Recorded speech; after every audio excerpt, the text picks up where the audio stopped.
আচ্ছা, আপনি কি জানেন বাংলাদেশের জাতীয় বৃক্ষের নাম কি? জাতীয় বৃক্ষ যাই হোক, আমার সবচেয়ে পছন্দের গাছ হচ্ছে বটগাছ। কেন প্রিয় সেটাই বলছি।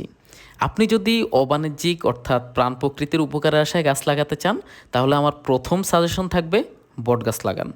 কারণ বট মাসাল্লাহ এমন এক গাছ যা 10, 20, 30 প্রজন্ম পর্যন্ত টিকে থাকতে পারে। দ্রুত বেড়ে ওঠে, ঝড় বৃষ্টি সহ্য করতে পারে, রোগবালাই তুলনামূলক কম হয়। বটতলায় হাটবাজার, আড্ডা, বিশ্রাম কিংবা মানুষ পথে চলার ক্লান্তিতে একটু ছায়া নেওয়ার জায়গা হয়ে যায়, যে কারণে ভূমিদস্যুরা চাইলেও বটগাছ যে জমিতে থাকে ওই জমি দখল করতে পারে না। কারণ মানুষ সেখানে জড়ো হয়, একটা কমিউনিটি বিল্ড আপ হয়ে যায়। তাই সরকারি খাস জমি রক্ষার জন্য বেশি বেশি বটগাছ লাগানো উচিত। আবার এই গাছ তো নিজে নিজেই হয়, এগুলা সংরক্ষণ করা উচিত। তাছাড়া বটগাছের শিকড় অনেক বিস্তৃত হয়, অনেক দূর পর্যন্ত। তাই এটা মাটি ধরে রাখার ক্ষমতাও অসাধারণ। আর বটের ফল অসংখ্য পাখির প্রিয় খাবার।